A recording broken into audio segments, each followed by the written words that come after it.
ICE is deporting an enormous amount of people, mostly criminal, but not all. And they make mistakes. Anybody would.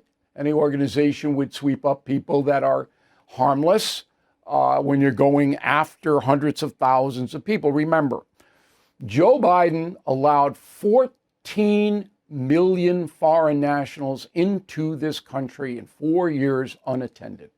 14 million. It is the worst policy decision in the history of this country. There is no doubt about it. And we have researched this. We could not have researched it any further. The number is 14 million. Out of that 14 million, you feel if 10% of the population is evil, which it is, that's 1.4 million criminals or people of destruction. That's a lot of folks. So ICE is all over the place, and the people on the left in Los Angeles don't like that. Los Angeles is a sanctuary city and county, very sympathetic to all migrants. Criminals, they won't cooperate. Gavin Newsom, the governor, is in on that. Karen Bass, the mayor of LA, is in on that. They're the second most extreme on this issue in the country, next to Boston. Boston is the worst. Okay. So Friday afternoon, a bunch of far-left people, Antifa, anarchists, and pro-migrant groups started to demonstrate, and they stopped traffic. 101, which, if you know LA, is the big artery there, tried to shut it down, set cars on fire. They did all of this. President Trump, okay, obviously getting reports, knows the state of California will not prosecute these people. He knows that because George Floyd riots proved it.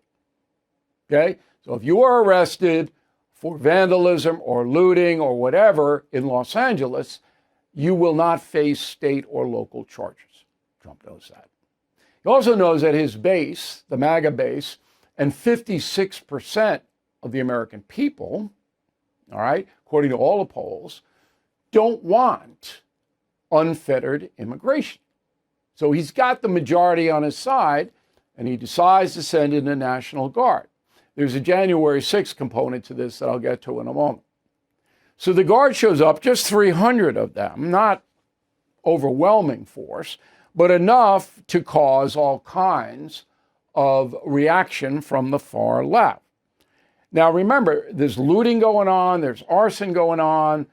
Nobody is dead that we know of yet, okay? 56 total arrests, not that many, about 2,000 protesters, that's the estimated crowd. The LA Police Department itself declared an unlawful assembly. But this isn't Trump doing this is the local cops. Trump sends them in, okay? Then immediately, Gavin Newsom, who is running for president in 2028, seizes the opportunity to play to his base. Roll the tape. He's a tough guy. Why doesn't he do that? He knows where to find me. But you know what? Let your hands off 4-year-old girls that are trying to get educated. Let your hands off these poor people. They're just trying to live their lives, man. Trying to live their lives, paying their taxes. Been here 10 years. The fear, the horror. The hell is this guy? Come after me, arrest me. Let's just get it over with. Tough guy.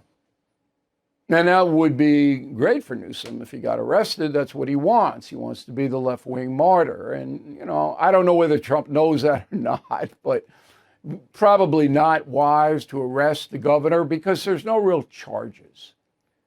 Now, if Newsom were to go out there and do something, okay, but at this point, arresting Newsom helps Newsom. But what you need to know is Newsom is doing this so that he can elevate himself into position to be the nominee for the Democratic Party in 28. Okay. So at this point, we don't have much else. We don't really know how this is going to evolve. All right. But we do know that the far left is hurting itself. So did I just contradict myself? No, because Newsom believes that he'll gain traction in his own personal quest. But most Americans don't like this, okay? But Newsom doesn't need most Americans to get the nomination. Now, here's our pal Maxine Waters, the radical left congresswoman out there. Go. I mean, there's no reason to be here with the National Guard. The President of the United States is a cruel, dishonorable human being who would just assume they shoot somebody down. But I don't want that to happen. The protesters that are out there, thank you. Please keep protesting. Protest peacefully, but please keep protesting, because Donald Trump wants one of two things. He either wants people to stay quiet, to cower, and just look the other way while he continues to overreach, and abuse his authority, or he wants us to overreact and give him the license to continue the escalation. Okay, so that's the left-wing line on it. Now, January 6th. Now, you'll remember that Donald Trump, and this is on the record, this is not an opinion, the night before, on January 5th, alerted the National Guard they might be needed to protect the Capitol on January 6th. Okay, and Kash Patel expedited that order. But Trump didn't have the authority, or so he believed as president, to order the Guard to onto the grounds of the Capitol building. Nancy Pelosi did. Nancy Pelosi denies, she said, that the National Guard shouldn't be there. But you will remember that her daughter, Alexandria, blew her up unintentionally by just making a remark going, yeah, my mother didn't want that Guard and wouldn't ask for it. You remember that. It's all on the record. Now, Trump remembers it because that hurt him on January 6th, hurt him a lot. So he wasn't going to make that mistake again. So coupled with his political benefit of ordering the Guard out there, and it won't be a benefit if it escalates out of control, but I don't think it will. I could be wrong on that. But the January 6th component is right there, okay? So you need to consider the big picture, which is what we give you here on the No Spin News. No partisan blather, okay? And that's the memo.